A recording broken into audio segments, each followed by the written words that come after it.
Good afternoon, folks, and welcome to another very special episode of South of the Cheddar Curtain. As always, it's your boy, Devin Hine, sitting across from the man, the myth, the legend, Mr. Lucas Mueller. Who wants to say hi to the folks, Luke? Hello, folks. Do you feel that energy, guys? Do you feel it? Because this is only, our third one of the season? Fourth, sir. Fourth. Oh, look at that. The optimist showing in you, Lucas Mueller. I appreciate that. Our boys defended our turf at Lambeau, 23-20 over the Los Angeles Chargers. Kind of looking like the San Diego Chargers of old, right? You got all these superstars on offense, all these superstars on defense, and somehow you still managed to look like a 2014 Packers NFC title game and just find every way to shoot yourself in the foot. Shout out to the Sun. I will say that. Shout out to the Sun. Probably our best defender on the day. You talk about home field advantage, baby. That was definitely.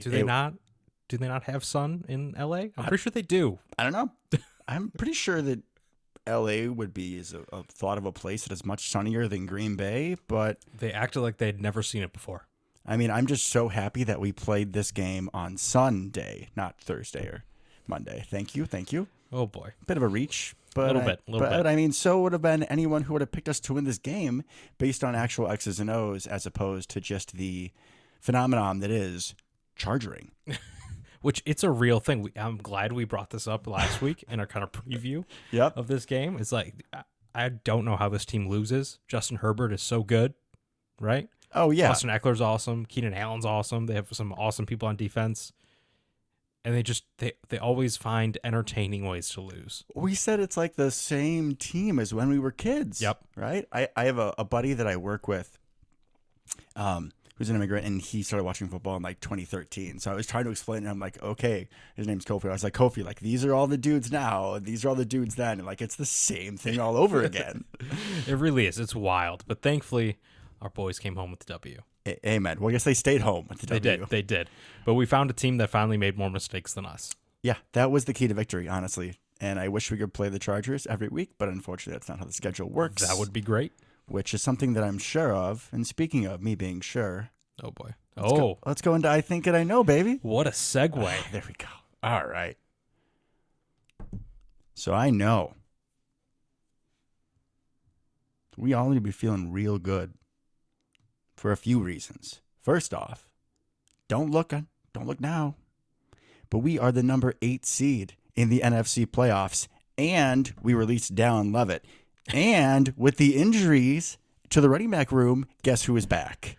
Guess who is back? The folk hero himself, Patrick Taylor, has returned to us at the turn of the tide. He is. He has returned. Number 27 on your programs, but number 1 in your heart. Did you hear how he found out?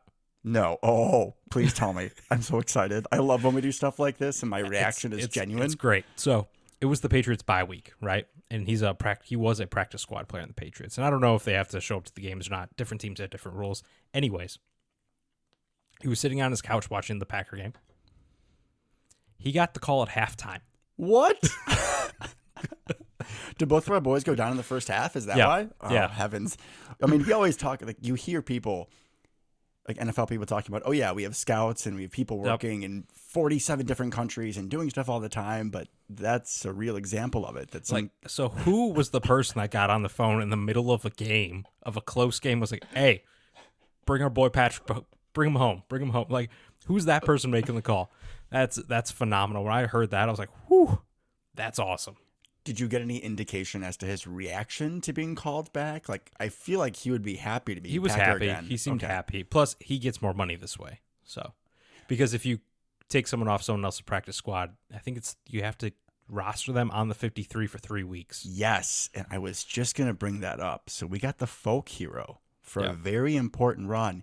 And I know that on this show, we talked about, like, originally, like, our first few episodes, back in the day, we were like, all right, Patrick Taylor is kind of a Tyler Lancaster, Dean Lowry on defense.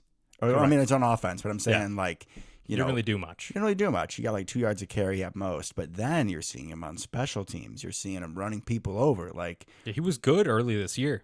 I liked him a lot. The physicality that he was described to us by broadcasters, we've been seeing in the past year and a half.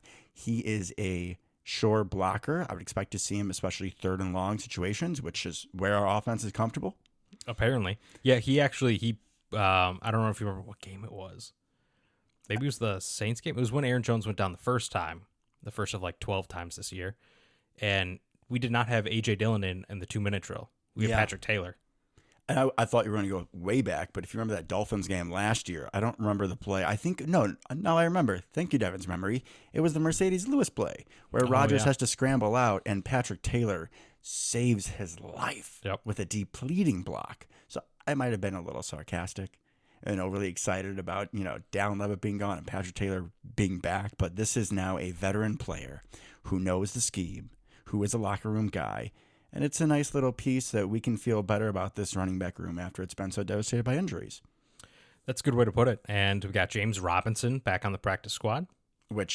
Rockford's own James Robinson. Rockford's own, sure. I'll take that positivity. I'm going to say chances are better than a coin flip that he's going to be active for Thursday. It's either going to be... Aaron Jones, there's no way he's going to be back this week. Right? Nor should he be. Emmanuel Wilson won't be back this week. Especially it's short week, no chance. So we got Patrick Taylor, A.J. Dillon. We got to go in with 3 of them, right? Well, and even that Josiah person who doesn't really play anymore. He played 1 snap. Even he's hurt, yeah. Yeah, and he's hurt. So you just need other backs and move people you can have. You have to have 3. So it's either going to be James Robinson or Ellis Merriweather. Just give it to James Robinson. Come on, let's see what the kid can do, right? He's been a name in the NFL. True. I was going to say, if you want to see what the kid can do, you would think that the young Ellis Merriweather. Plus, what a name, by the way. Ellis Merriweather. That's phenomenal. I wish it was Mayweather. That would boxer? Is that his name? Mayweather? Merriweather feels pretty Thanksgiving-y. Ellis Merriweather. That's some old colonial name. Yeah, Ellis. He was probably a town elder in a past life. Probably. Oh, the water's gone bad. We must talk to Ellis. Yeah, perfect. All right. So it's my turn, right? Yes, that's how the show works. Okay. Thank you for joining. You're welcome. I know. Coming in hot. Oh, I know. It's my boy. That I was spot on with my Jaden Reed comparisons. Because that dude is a dude. Right? I know coming out of college, right? He's kind of a weird, played outside, didn't play slot, contested catch guy, quick, fast, all that kind of thing. And a lot of people are like, oh, he's Randall Cobb, right? He's not Randall Cobb.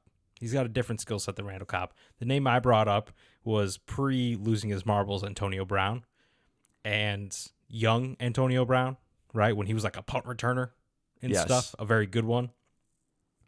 And this game, his kind of coming out party, made me just even stronger in that conviction. He's a dude, and I see a lot of AB's young game in him, and I'm so excited for it. I am so happy. I'm so happy that you brought up Jaden Reed and the Randall Cobb comparisons because I wanted to jump on this train and have this be a big discussion on our show today. Coming off of the 2013, 2014 era, right? Right when we drafted Randall Cobb, it was the heyday of the OG gadget players from receiver. We had Josh Cribbs, we had Percy Harvin, and we picked him up right after Percy Darren Harvin. Sproles and all those guys. Yeah. And I didn't really see it. I remember when we drafted him, a typical Devin move. Apparently, I was like, why'd we do that? And you were all about it. You thought he was going to be, Mr. Gadget, Inspector Gadget. Also, correct. Great movie from the '90s. If you haven't seen it, phenomenal. Go back. I just made your day. You're welcome. Regardless, Randall Cobb, we flirted with him in the backfield sometimes. Yeah, there was a couple years where we had a lot of injuries and he was in the backfield. But I feel like when we look back on Randall Cobb's tenure, what do I think of?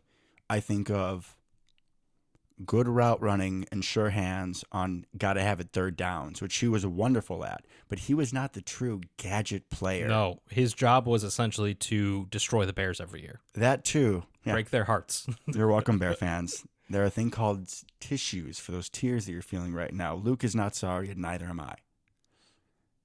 Jaden Reed is the gadget player. Jaden Reed is the first Packer receiver skills person, whatever, that if you're doing a Madden team, you're trying not to have Packers, that's one where you're like, no, I got to have him. I need Jaden Reed because he is that much fun to use. We saw it in this game. We put him in so many different spots. I mean, we even had the fake tush push where we gave it to him like a fullback, and it didn't work, but I love it. I don't give a shit. Yeah, I love it. It was so exciting. It was so great to see. We had him in pony packages where he was the running back too. Like, I love it. Don't tell me what Jaden Reed can't do. I just want to hear the much longer list Of what he can do. about what Jaden Reed can do. And he, this stat is a week or two old, I believe, but it's only gotten better. He is second in the league in 30-yard receptions to Tyreek Hill. He's insane. So a little fun fact about Jaden Reed is he was clocked at like a 4.47 or something 40, which like that's moving, right? That's pretty quick. The Packers allegedly at his pro day had him as like a 4.33 guy. That's more than quick. That is an absolute burner in the NFL. So they knew from the jump that he was a much better athlete than he tested at the combine, that's incredible, right? And good job scouting department because you clearly hit on something there. Yeah, that man is just next level, and the energy and the intensity he plays with. And I know it's like, stupid stuff that I like, but I love seeing when someone else's teammate does something. And Jaden Reed is one of the first guys to go like celebrate. And if it's Musgrave, he'll go like jump on him because Luke Musgrave is a skyscraper compared to him. It's stuff like that. All right. Your turn, or are we moving on? I had forgotten my second one. And the second one was probably the most I've been excited for, and I think or I know in a while. So I'm very thankful I remember. Okay, good, because I do have a second one, so already ready to go. And this one is so up of the alley of our friendship in this show. I know. Are we going to talk about random linebackers turned fullbacks of the 2000s? Very close, but once I start, you're going to know. It's okay. I know, but you're going to know. Okay. I know that over this show and over recent years of being Packer fans, Luke and I have discussed several times the arrow route by a tight end. Mm-hmm. Just a simple, Yep. You usually do it in 21 personnel when you have two tight ends, usually a combination with curls, and you just send them. I think the route, and Luke, maybe you would know as someone who played wide receiver, you can maybe use your expert experience. But from my eyes, it looks like you're just supposed to, kind of take an angle 1 or 2 yards off the line of scrimmage out to the sideline. 2 yards is the max depth. 2 yards is the max depth. And how many times have we seen this thrown to Andrew Corliss? Jimmy Graham, good God. Jimmy Graham. And most of the time, these guys Richard Rodgers get tackled after 2 yards. Exactly. They catch the ball and done. Well, this Sunday, we saw something a little different because, Tucker, I don't know if you heard, he's crafty. Good God. And our boy, Tucker Kraft, catches it, not only outruns the defender to get like 15 yards, but then he hurdles the defender and nearly stayed in bounds for what would have been, a 40-yard touchdown? Something like that. 45-yard touchdown? I don't even care that he was out of bounds. That was one of the most remarkable plays I have ever seen as a Packers fan, but especially because it's like linked memories, right? Like we have seen that little pass go for 2 or 3 yards. Even this year with Musgrave, to be fair. And then he goes like the first down. I was like, what? And then he hurdles and I stood up from the couch. And I was like, oh my, what? You're allowed to do that? What? What is this yards after catch we're talking about? Absolutely amazing. And when was the last time we saw a Packer hurdle someone, much less the 5th round draft pick, rookie tight end? 4th round? Third. Was he only third? Third. Okay, but still, that's insane. I mean, Tucker Kraft we knew was the possession blocking receiver, but that sort of athleticism, didn't know it was in the wheelhouse. Take it away. Okay, so I did. It was very interesting when I was breaking down, and you can go back and listen to some of our pre-draft and post-draft, because I believe Tucker Kraft is one of the guys I looked at pre-draft as well, and he went to South Dakota State, much worse competition, right? Small FCS school, but they're powerhouse in the FCS. It's where Goddard's from. It's where a lot of top-end talent has come from to the NFL, at least as far as the FCS. I was going to say as far as the FCS, because there's a school like Alabama and Georgia. Yes, Luke, that's why I like, but they are the Alabama of the FCS. Yes, okay? It's just important that you include that in. That's all. And there, he was called Baby Gronk, essentially. He was like a little Gronk. Like, he would just destroy defenses, running through them, running over them, whatever, right? He does not have top flight speed like Musgrave does. He's a little shorter than Musgrave. He's like an inch shorter or something like that. He's not quite as fast, not quite as agile, but what he does have, and he had it in college, and I was curious if it was going to translate into the pros, and he hasn't had any opportunity until this week pretty much to do much with it. He has that ability that not many players have, and especially at the tight end position, just the natural feel for how to not get tackled, which sounds ridiculous, but Musgrave is like a magnet to tackles. Yes. Right. And to the ground, And to the ground. ruined for me. Correct. There are very few players in the NFL that can slip tackles, can just kind of, like that hurdle, it wasn't even a full hurdle, which actually makes me happier about it, because we've seen people try to do full hurdles. It's always a bad idea. It was like a half hurdle stiff arm situation. It's a feel. Yeah, it's a feel for the game. It's a feel for where the defender's going. It's a feel for how can I stay upright while this guy's hurtling at me. It's a pretty rare skill, especially at tight end. Mm-hmm. Kelsey is phenomenal at it, especially slightly younger Kelsey. Travis Kelsey. He, like, for instance, you have no idea why Travis Kelsey's open and gets as many yards and touchdowns as he does, right? But it's because he has such an incredible feel for the game. And then after the catch, he just like weaves around people, right? Kind of reminds me of Dontavian Wicks. We'll get to him. Don't worry. I just want to tease that. little weave, little like, you almost got me, but not quite, right? It's an ability to make the defender not have a straight up angle on you, right? And that's something that Tucker Kraft has, and he's very strong. I mean, he is definitely like big country kid strong type of thing. Whole different ball game from Musgrave. And I was so excited for that play. I was going nuts. So I'm like, that's everything that he can be, right? And if you pair that, and he's not going to do that every play. Obviously, that's not how the NFL works. But if you compare that with the seam splitting ability of Musgrave, oh my God. Lethal. Absolutely lethal. I mean, this is going to sound bad on multiple levels, but I'm getting visions of like Gronk and Aaron Hernandez. Like, no, I mean, you can say that on the field. On the field. Fine. On the field. And they don't match up 1-to-1, right? Necessarily. No, I actually think that's a beautiful ability-wise. comparison. I mean, Musgrave needs to bulk up a little bit and learn how to balance, but that's really not a bad comp for ceilings, and that would be wonderful. I mean, when they had those two, like, their receivers were nothing. I feel like they were putting out Aaron Dobson out there. Yeah, you needed nobody because they were such matchup problems. Totally. But yeah, so I was so excited that Tucker Kraft finally got to do something. And yeah, I knew it was in there. I mean, there's always the question of, is it going to translate to bigger, stronger, faster people? Yeah, because they're playing insurance agents out there and essentially D3, whatever it is. But it did. It did. Beautiful. Amazing. All right, but I know that it is not your turn because that was is. mine. Do you have another one? Mm-hmm. Is that in your wheelhouse? Yeah. So, you just brought him up. I think that Dontavian Wicks is kind of what I wanted Romeo to be this year.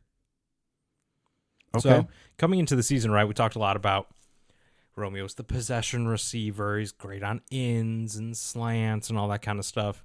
And who's the guy actually catching all those balls, it feels like? Who's the guy who's just magically wide open in the middle of the field, just time after time? That guy who was supposed to be really slow and not good. Correct. Yeah. Correct. We just talked about a feel thing. Dontavian Wicks has just like an otherworldly feel for a rookie against zone coverage. And they talked about in some of the pregame stuff. I was on the way home from Wisconsin leading up to this game, so I was listening to the pregame, to the Wisconsin pregame, and something they brought up is how Christian Watson and Romeo Doubs don't have quite the feel for zone coverage yet, that they struggle a little bit with that. LaFleur's talked about how we're seeing a lot more zone coverage than we kind of expected or we did last year. That's part of why Reed and Wicks are playing so well. They have a natural feel for zone coverage that the other two don't. And that's part of why Dontavian Wicks is just wide open in the middle of the field. It feels like every play. No, I would totally agree with that. Honestly, when I was rewatching the game today, I felt like, and we can get more into this later, a little teaser again, but I felt like in this game, especially on offense, if we would have given everybody a role, possession receiver, deep threat, slot guy, gadget, whatever, I feel like everyone kind of fit their role. We did see Romeo Doubs make some nice catches, I believe. Oh, absolutely. He's still a good player. He finished 5 of 53, 10-6 and a touchdown. And that touchdown we'll get to later was honestly, I think, one of the best plays of his career. Yep. Absolutely the evolution of Romeo Doubs. Loved it. So I still see him being that possession receiver, but Romeo Doubs, like, I don't know if he carries a wand on the field and he says like a go away spell. You mean Dontavian Wicks? What did I say? Romeo Doubs. Sorry, I was on my Romeo train. My bad. You know, the love is real with Romeo and Jordan and Valentine. There's just too much going on in my heart. I understand. Too much in my heart right now. Dontavian Wicks. I don't know if he just has a restraining order from linebackers and defensive backs, but like, if you either wear glasses and weren't, or don't wear glasses and were for like entire Packer games, and you could just like barely see, you know, colors. So on a passing play, when the ball is going towards someone, you could make out who is wide open. You know what I mean? Like you could just see someone's wide open, but you couldn't see the jersey, Like who it was, or the build. Every time it's Dontavian Wicks. And like teams now, this isn't week 1 anymore where people don't know who he was. People know who he is. Mm-hmm. And Christian Watson did have a better game, but he's still not that deep threat that we thought he was going to be. So there's no excuse. There's no excuse for somebody being this wide open in this offense. But damn it, don't make sense, don't matter. But he's doing it. He is absolutely doing it. And then when he catches the ball, he's an actual threat after the catch. Just as I compared him to last week, he is Baba Yaga. He is the Wicker Man. It looks like you killed his dog because he is going to punish you for your sins. And that's really, this is the second long play he had, right, about just being strong at the point of catch, right? Because he had his touchdown early in the year was kind of the same thing where you thought he was tackled and all of a sudden he wasn't, and then he ran for the touchdown. This was a similar thing. Like he's just, it's a feel thing still. He's a strong guy, clearly. Oh, yeah. Hard. And he showed a little more burst than even potentially I thought he had there. He was kind of running away from people. Burst, wiggle. I mean, when you go 3 for 91, isn't the sexiest stat line? And you think like, oh, like there was like a 60. His average, 30.3. His long was 35. And on on at least one of them I could think of the top of my head, you can probably confirm. You know, he's catching like a 30-yard in. Yeah. And there's no one within 10 yards of him. Right. Like, yeah. What? How does that happen? And Dontavian again. I'm sorry, man. Should be. I'm sorry because you are it, and I'm sorry I didn't believe in you. But every time you do something, I'm like, you know what, man? I don't even care how much Luke is gonna give me shit. Like, I'm so happy you're producing. God bless you. All right, let's move on. I have some slight more thoughts on the receiving core, but I will save those. All right, you know what? We're going to do this whole in reverse. Oh, God. Because we're going to start on offense, and you know what we're going to start with first? Because I always want to cut him out for some reason, even though I love him. We're starting with Jordan. Okay. Of course we are. Okay. This is just yet another game where we are reminded, folks, in life that love wins, that love can have adversity, but love will prevail. All right, we're off the soapbox. Anyways, speaking of love winning, first time in a year, Packers quarterback goes for over 300 yards. That's a big deal. Almost 2 years. Yeah, right? It was December of 21. Jordan ends up 27-40, 322, 8.1 average, 2 touchdowns, no picks, was sacked 3 times, but it's not necessarily his fault. I was pretty happy with him. Again, you see him stepping into the pocket, making throws with anticipation into space. I would say overall good ball security when there was pressure in his face. I think he might have had one fumble that bounced. Yeah, he had one. That bounced right into, I want to say it's Elton Jenkins' hands. But regardless, I mean, I love when the camera pans to him because he's just calm, cool, and collective. I mean, honestly, I think about like when I'm at work sometimes and I'm like, all right, let me have some more Jordan love in me. You know, like no matter what shit's hitting the fan. I know it's a little different being a nurse and like watching an NFL quarterback, but like just the calm demeanor. He's even keeled. Then he gets excited when something goes good, but like he's never panicked. I mean, we had the ball again late, down by 4? Mm-hmm. And we had left points on the board, right? Like he had driven the offense down. We had missed a field goal, we missed an extra point. So our point production necessarily wasn't due to his poor play. But then he led us right down the field and punched it in. And there was no hesitation from him whatsoever. You know, he's thrown like a field general, but he's also leading the troops. And after this game especially, I have no doubt Jordan Love is the guy. Ooh, man. Okay. I'm still going to be slightly more cautious. I think he is in reality the guy. Like, we're not going to move him after this. We're not going to move on from him.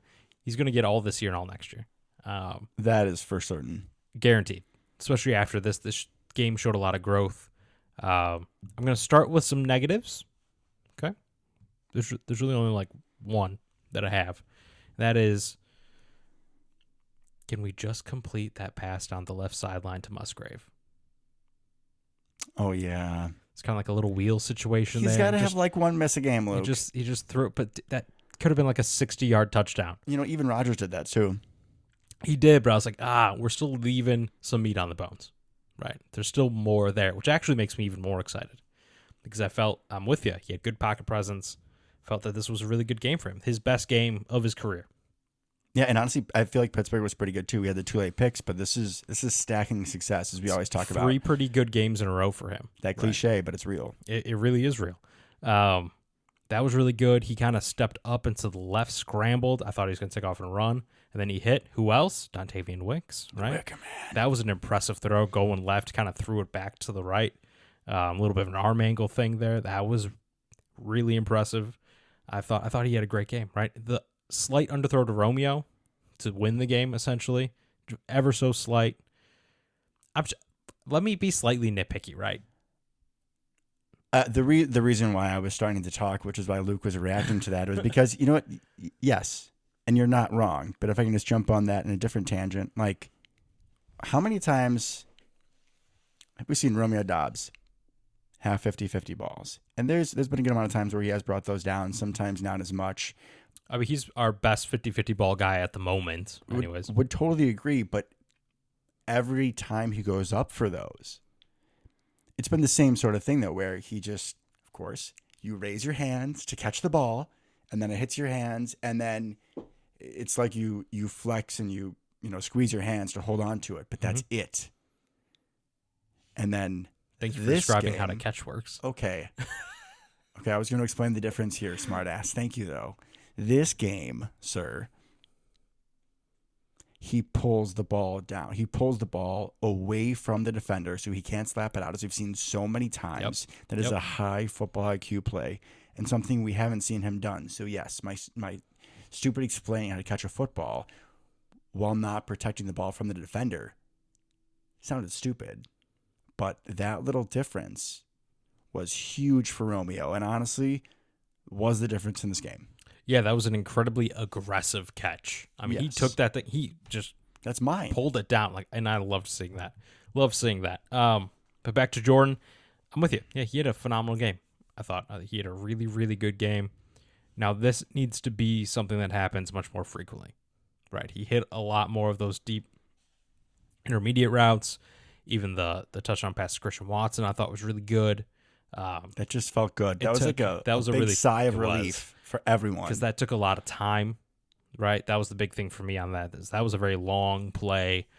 Christian's probably not the first read there. You kind of got to wait. Always open, right? Mm-hmm. So that was really good. One thing I would like to see more of, especially this upcoming week, is I want to see us get him a little more involved in the run game.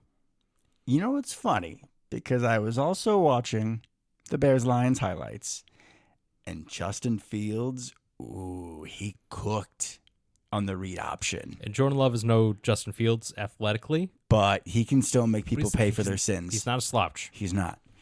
I mean, I would definitely be saying more read option this year than with Rodgers. That is for certain. Definitely. But yeah, let the man move. Even if we're not doing read option, I'm always down for a Spire 2 wide banana. And don't be afraid, Jordan. Just take off, man. And don't be afraid to take off. I mean, was it against Denver? We keep bringing this up. It was like 4th and 18. Yeah. Like Jordan. Did he win for it? Jordan Love don't give a shit. If Jordan Love wants to run, then Jordan Love is going to run. Like, because you see what it does to defense. You saw what it did to our defense, right? He's not the level of athlete that Justin Herbert is.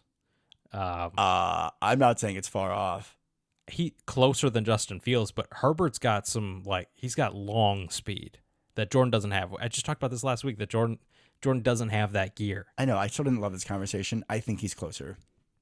That's fair. He's closer to Justin Herbert, but I get it's obviously different than Fields. Fields is like Lamar Jr. Herbert could have a 60-yard run for a touchdown. Jordan Love's getting caught at some point.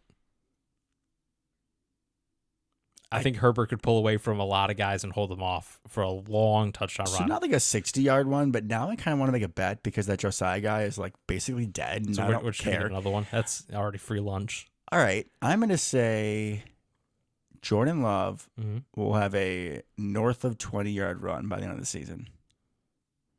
Doesn't he already have one of those? I don't care. I'm asking for another one. I'm gonna have to look now because I need to do some. But why does information. that matter about Because going I forward? think he can get a 20-yard run. 30. Hmm. I'll say 30. 30 by the end of the season and the playoffs because obviously we're going now. He's already got a 34-yarder. 35. Oh, stop being so prickly. Okay, that's fine. Let's do it. Lunch? Lunch. Is it a bet? Yeah.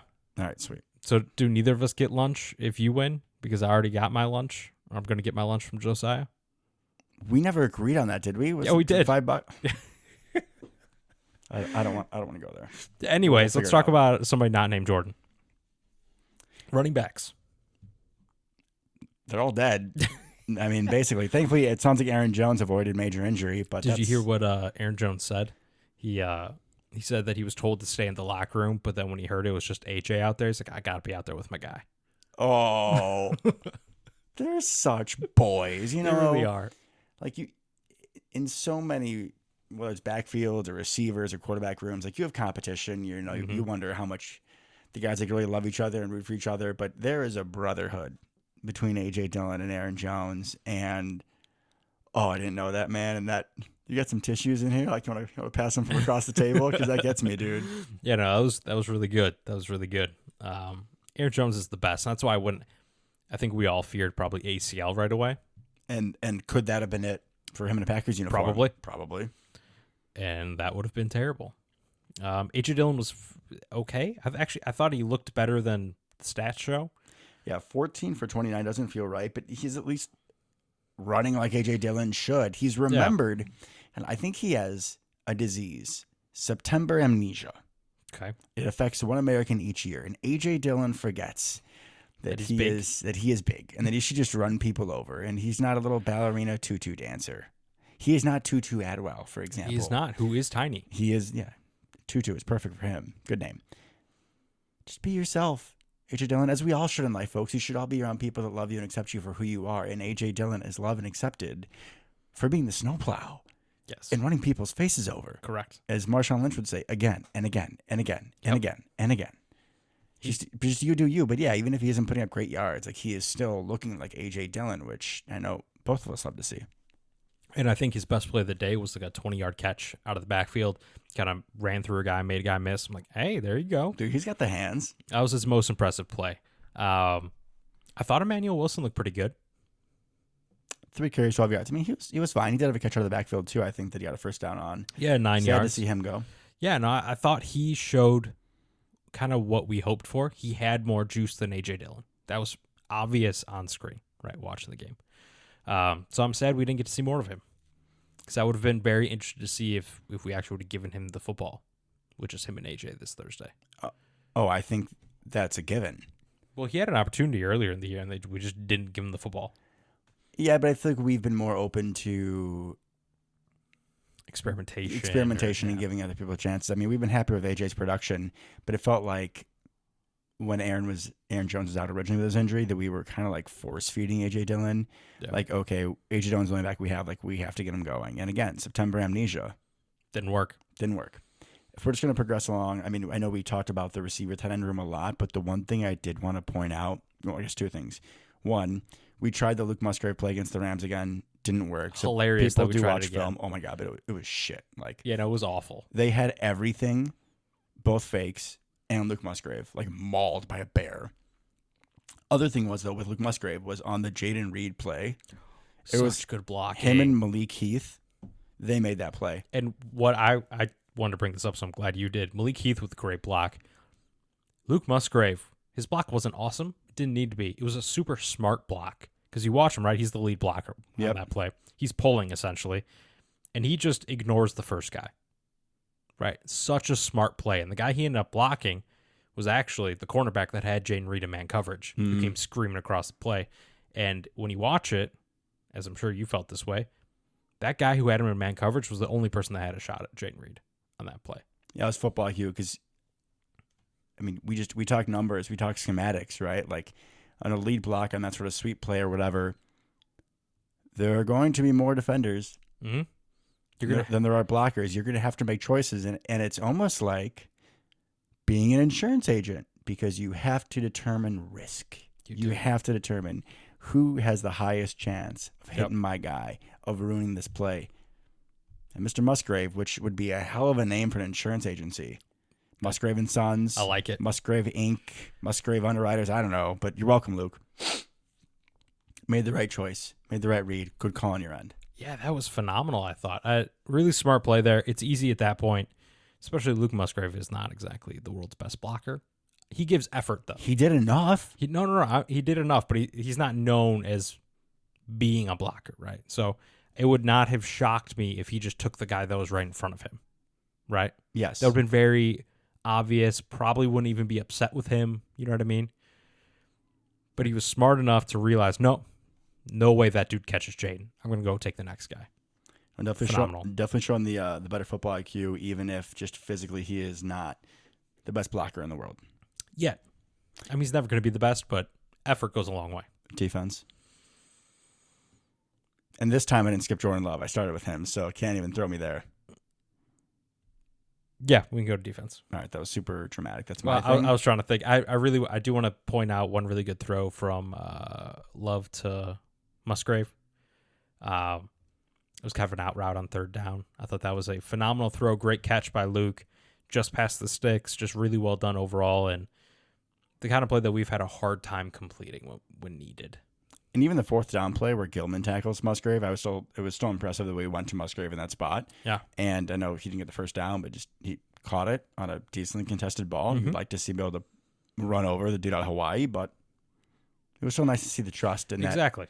I don't want to say he completely earned it, but like there's a lot of different outcomes in that play, and I think I would have been pissed if it was a drop. But I was like, okay, I mean, dude made a play too, right? Like, yeah. you sort of have to just understand that reality that sometimes your guys can have a good play and the other team has a good play as well. They get paid too, right? Indeed. You brought it up a little earlier. I just want to touch on it again, kind of the roles of the pass catchers. Let's say pass catchers. That makes it easier. Many weapons, right? Mm-hmm. Yeah, I'm completely with you. I think that instead of saying roles, that they all played a good role, we finally started playing to their strengths, I think. Sure. Like, don't make Christian Watson do all the same stuff that Dontavian Wicks does, right? Or Romeo Doubs. Yes. It's not his strength. Get him, for the love of God, keep running him across the field on those deep climber routes. That's what he scored the touchdown on, but I want to see that like 4 times a week. When they showed that play on the telecast with the yellow line, I was like, are we back in Dallas? Right. Seriously, because that was exactly the type of the route. Give him something more, was it longitudinal than latitude? Yeah. Give him something more horizontal where he can use that speed. If it is going to be a longer route, just with the angle, it's going to sound stupid. Roll your eyes at me, folks, but like he looks faster running laterally than vertically. And you have kind of 2 things going for you depending on man or zone coverage. That play, the touchdown was on zone coverage. Kind of talked about earlier about he just ran through everybody's zones, but as a defender, you still need to have, you're playing zone coverage, but you still have to react a little bit, right? But there's also he's on the right side going across to the left, and you had shorter routes that are designed to start pulling either ins attention or curls. But you had people in conflict, and he's so fast, he gets through the zones too quick to necessarily react appropriately. Mm-hmm. So I loved that. That was great. I liked that we tried him on one of the end rounds. Didn't do anything, but I liked it. We've been doing it less to the point where why not send a couple of them because people are forgetting we do that. Exactly. And all he needs is a little space and he can use that speed. But yeah, use that speed in some creative ways besides just running him straight downfield. Amen. Defense. Okay. Defense. All right. I'm going to start with one of my one of my mid-season MVPs or players playing better than we thought. Okay. He continues to defend his title as the best Carl in my life. Coral Brooks. Only him and Rashawn Gary had a sack today. It was just a nice power move, kind of a little spin off of not a spin, just like a little juke off of the right guard. Is it Zion Johnson? Yep. Maybe? Zion Out Johnson. of Boston College a couple years ago.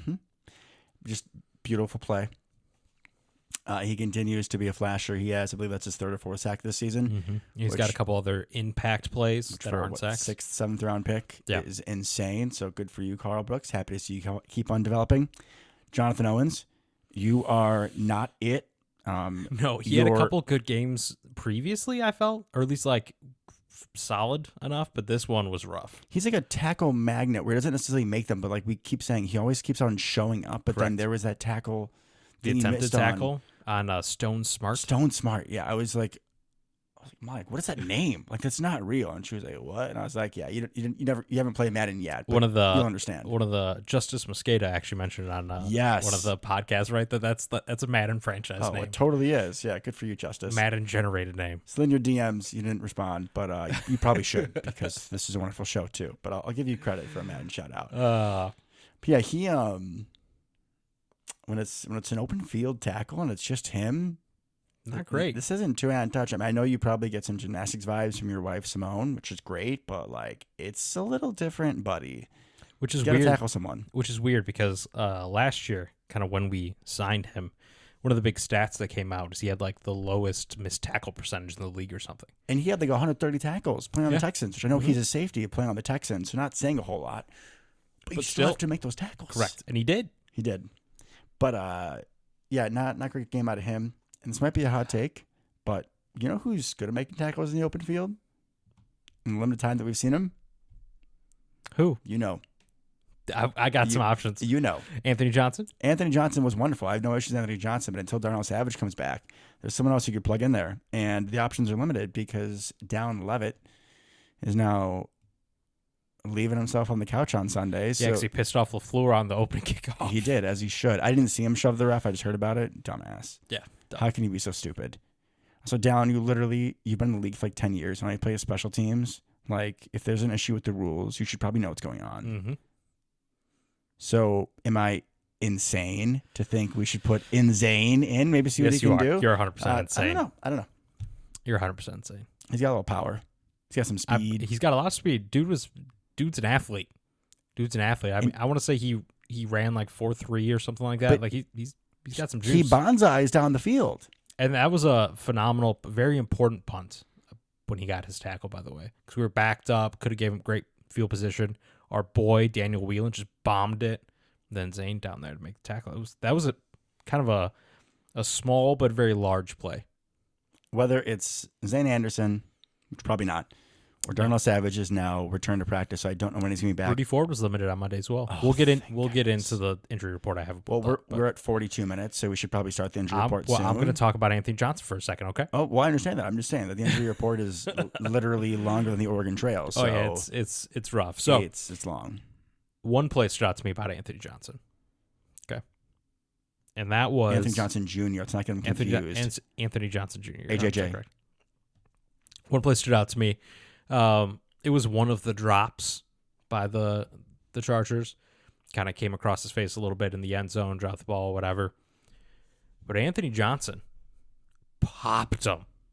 Just laid the wood on the dude. Hit stick. Right? And that was one question I had about Anthony Johnson. Don't really question his coverage skills.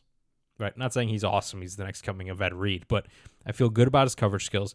But this dude played corner until his senior year at Iowa State. Mm-hmm. So I was a little curious about is he going to bring some pop? Is he going to be able to tackle? So him laying the wood on a completely meaningless, incomplete pass makes me happy because you need to be able to do that if someone's coming across the middle on you as a safety. I'm not sure if that was the play. And honestly, I should have written it down. I used to take notes during the games for stuff during the show. And then I think I thought about it on Sunday and was just distracted by something with the family. But I do remember having the thought after one of his plays, the distinct thought that I know that Anthony Johnson Jr. is a Packer based on just something he did. I don't know if it was coming up for a gang tackle or celebrating for one of his boys, but like you were right, Luke. You were totally right on Wicks. You were right on Anthony Johnson Jr. He's got the green light. He looks good in green. There you go. Yeah, toot your horn, be happy. I was You right on deserve it. Carl Brooks. Yeah, this was a good draft class for me. I feel pretty good about it. But yeah, I'm not saying that he's going to be Nick Collins, right? But he doesn't look lost out there. And when you're starting a 7th-round safety who's only played safety for a year in his life, you don't know what's going to happen, right? I don't think we could realistically expect this outcome, much less a better one. Like, I'm very pleased with what we've seen out of him. I agree. I mean, it's different. Like you said, 7th-round safety. This isn't like Jonathan Owens. We're getting ticky-tacky. And it's funny because now we have, like, Ben Johnson in the Lions offense, and teams are going to play until we have Savage or Ford back. Yep. Who are they going to throw at? They're going to throw Jonathan Owens. Mhm. They don't want no AJJ. They see he's got that 36, that smoke visor. Guess what, Lucas? They don't want that smoke. They don't. They don't want it, baby. No one wants it. Packers win. Does a lot of things for our mental health. It's great. It's great. It is great. Are we worried about Anders yet? Oh, that was another one I had. I had a lot of potential I think I know is, man. I've been thinking about the show a lot, apparently. I don't know if we're worried about Anders. I would just say that my definite piece that I had is gone. I'm not to the point of worry, but I'm not to the point of like, I'm not at the point like, oh, he's good. Like, he might miss a game every once in a while because it's been increasing lately. We'll see if it's a streak. But yeah, I mean, the one he had was a real knuckleball, and I was like, Anders, like, what? That 52-yarder off to the right. What in the kingdom was that, Anders? Come on, man. Yeah, that was a little rough. I'm with you. The fact that it's increasing, I don't love. I think that the only good thing is that they don't seem to really come in bunches. Like, if you miss an extra point, you miss a field goal. At that point, I'm worried that we're going to have one of those, and it's not just Mason, but one of those Mason Crosby games where he just, like, literally misses everything. You know what I mean? Yeah, like the Bengals game. Correct. A few years back. Oh, he had a couple years before that. And he's not, every kicker has that, but like one of those games where the dude just like, okay, you went 1 for 4.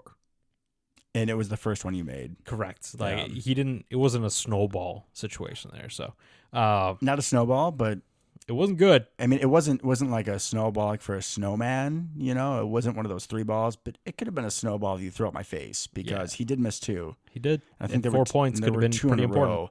Yeah, if they didn't charge themselves, we honestly probably should have lost this game. Yeah, because Quinn Johnston just dropped a wide open Keenan touchdown. Allen had 2 drops. There was a drop on 4th down. Sir, the Sun with the deflection. I understand, but we're not paying the Sun. Apparently, we don't have to as a Packer fan. Appreciate him. Appreciate him. But, okay, so you want to go on to the Lions? We'll talk a little injuries and then go over some of their good players. Sound like a plan? Yeah, let's do it. Yeah, so the Lions kind of shot themselves in the foot, looking a little Packer-esque in the first quarter against the Bears. I believe Goff threw a total of 3 picks. And they were all hilariously bad. They were stupid. Like, Tyreek Stevenson got his first pick, and I'm like, that's not a pick, that's a Christmas present. And then so did TJ Edwards and my boy from Buffalo, Tremaine Edmonds. Yeah. God bless, happy you're back, but gross in a Bears uniform. They were all just terrible interceptions. It was like David Tyree 2007 curl route where he turns and then the ball is thrown. You know, he turns and he plants his feet, takes a little nap, calls his mom, and then the ball is thrown. They're all easy picks, especially the one to Stevenson. I think was on a curl and it was an overthrow. Like, Jared Goff is not the most accurate quarterback in the NFL, but he is someone that I would anticipate would not be making throws like that, especially at this point in how he's looked this season. Yep, he's not a world beater, but I mean, he will dice you up. The Jared Goff memes, I think, are a little unfair at this point. Yeah, no, he's a good quarterback now, no doubt about it. All right, do you want to hear about our injury report? We don't usually have 2 beers in the show, and I probably can't go get another one, so I guess I'll just do it with Devin Courage instead. Go for it. Okay, let's start with the Lions. How about that? That's gonna be much shorter. Let's start with the Lions. Isaiah Buggs, illness, full participant on Monday. Kind of like him. Good for him. Jonah Jackson, wrist, did not practice, guard. Okay, he's one of their better linemen. Alabama? Yeah, I think so. Okay. We got, Afiatu Melifonwu. 6'3" free safety out of Syracuse. Kind of like a freak guy. Love him. Full participant. Okay. But honestly, he's like one of their backups now, especially he doesn't Brian actually do Branch, anything. Kirby Joseph. Frank Ragnow, full participant. So they had 3 full participants. 1 did not practice. So that's useless information. Yeah, boo-hoo for them. Ours is going to be a little different, folks. Are you ready? If you're at home, now would be a great time. Get a little something, drink a little snack. It's kind of a long list. Sit down, Yeah. get a blanket, a little chilly out. So we got Jair, limited participant. Improvement. Okay. Corey Ballantyne, Yikes. limited participant. Never thought I'd say that. Also, we didn't talk about it, but shout out Ballantyne. Like, he's not an awesome corner, but he didn't look awful, and that's all that I'm praying for at this I point. think you missaid his name. It's Ballantine. Okay, we're gonna keep going. Devondre did not practice because we can never have Devondre and Quay on the field at the same time for a full game. Nope. Hello, Isaiah McStuffy. Oh, McStuffy, stuffing, Halloween. Oh, Halloween, Thanksgiving. Holy shit, Isaiah McStuffy. Hold on. I forgot to bring up the one thing that I wanted to bring up more than anything else in this whole episode. Don't do it. Quay. Okay. You don't think much about it, right? Our run defense is terrible. Austin Eckler had a couple good plays. You know what he didn't do? Anything in the passing game. Austin Eckler, he had 2 catches for 6 yards. That's Quay? not Austin Was Eckler. Quay on him? Quay was on him like every single play almost. Thank God we finally used him in the right way. And Quay started doing some spy at the end of the game too. So Quay didn't have like an awesome game stat-wise or impact-wise, but he essentially took away Austin Eckler in the pass game. Every single check down, everything, Quay was right there. Unless it was like a very obvious zone situation. And then he played spy at the end on Herbert because Herbert kind of goes with his legs on a couple plays. So that was cool. I really liked what we did there. Okay, back to Devondre. Nope. Kenny Clark, limited participant. Josiah did not practice. Who? Right? AJ Dillon, limited. Rudy Ford, limited. Rashawn Gary, limited. Well, he was limited before with the shoulder. I think he should play. Probably. Jenkins, limited. Aaron Jones did not practice. Musgrave did not practice. What is Musgrave out with? Abdomen. He got hurt at some point in the game. You can see him reach for it. Keyshawn Nixon, limited. I mean, Kraft and Sims, the law firm. Can we talk about how Valentine is the only healthy cornerback who's seen a field so far that's not on this injury report? Did Roro hurt himself when he slowed up last week? Is he the only corner that we have? Like, I'm being legitimate asking that. Yes, because the Caillou Blue was not activated or anything. So we might see Caillou Blue. we're gonna have to see somebody. Dude, Especially wasn't he like a second-round pick? Like, yeah, he was like an actual. What is he? He was 5th round pick this year. That's it. I Fifth thought it round was pick. higher. No, but 5th round pick this year. Yeah. So how did he die so fast? I don't know. What did he do? I don't know. Savage limited. That's good. That's very good. Ooh. If Savage is back, with the Nixon being out and all the injuries, I was like, what are we going to do at corner? Savage slot. Thank you. That was my excitement. Continue. Christian Watson limited. Okay. Dontavian Wicks Concussion. did not practice. He's concussed. There's no way he's heavens. playing Thursday. No, don't say that. Well, Don't say that. he's not going to be able to clear concussion protocol. Don't he's not say going to that. play Thursday. I understand that, but don't say that. And then Don't speak Emmanuel those Wilson words. did not practice. So that is 1, 2, 3, 4, 5, 6, 7, 8, 9, 10, 11, 12, 13, 14, 15, 16 players. That does not include IR. If I didn't have to be at Baker Square in the morning at like 8:30, I'd think about, playing a receiver. I could be Ben Skoranek. Yeah, for sure. No doubt. For sure. I wouldn't catch anything, but it'd be fine. That's not good. No, especially because I was feeling like pretty okay coming into this game. Like weird things happen on Thursdays, especially like Thanksgiving. Like weird stuff happens. It's a Lions didn't look Thursday great. morning game. They didn't look awesome. We got a little bit of confidence. The only good thing We about just the may injury, not have a secondary or a wide receiver. Whoa. I know, but the only good thing about the injury report, I'm serious. If Campbell can't go, who's playing? McStuffy. What day is Thursday? Stuffing day. Ooh. And actually, he may not be off. Gibbs out of the backfield could be a problem, but they're a pretty run-heavy team, right? But with Montgomery and Gibbs, they have 2 phenomenal running backs. Not a bad day for McStuffy to be there. The Chargers was a bad look for him. That was not a good matchup for him at all. Isaiah McStuffy, either 1 tackle for loss or 1 forced fumble. If Campbell doesn't go, you heard it here first. I love that. Who scares you on the lines? I mean, my fantasy boy, Jahmyr Gibbs. And my team is 2-8, but he's finally coming alive, right? true. I'm not that dumb. Jahmyr He's Gibbs scary. Is good. I Yeah. mean, you know where I'm going. I could say the sun god, and he does, but where do you He's think? terrifying. Where am I going?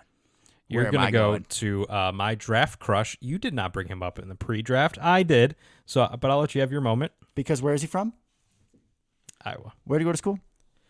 Iowa. You could have also said tight end you, sir, because that's what we are at the University of Iowa Hawkeyes. I'm the guy that said I wanted him over Dalton Kincaid. So, Which I understand is perfectly fine. Dalton Kincaid is also currently helping the Buffalo Bills circle the wagons. he's on I my will fantasy say team, that. and he's doing great. He's on my team in another league, so you can stay in your lane there, sir. But yes, Sam Laporta's scary. Jameer Gibbs, honestly, even Hard Knock star Craig Reynolds. Yeah, there's no reason he should touch a football, but yeah, if he does, he's good. But I mean, even dudes like Khalif Raymond and Josh Reynolds, like You wanna know those are dudes that somehow score a touchdown against us and break our hearts. I know, but you want to know the good news? There's no Marvin Jones to hurt There is us. no Marvin Jones. Ooh. Because he would have a career day every single time we played him.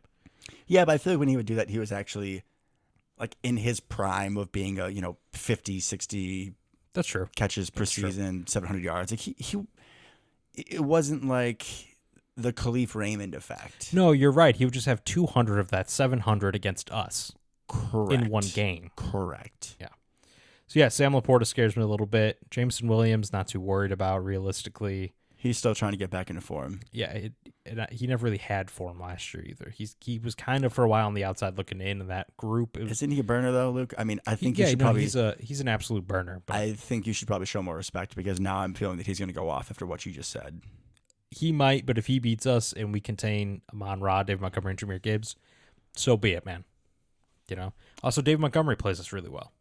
Hard dude to get down. Dude, I told you. And when we can't tackle, it's a problem. I told you that honestly, like this has never happened to me before where I think I actually started liking a player or appreciating his game after we played the Packers. But like after David Montgomery ran down our throat, I was like, all right, like he's actually kind of good. Like I respect his game. I wasn't happy about it, but just the physicality and all like the elusiveness, the one cut that I saw out of him, I was like, okay, kid, I see you. I see you, man.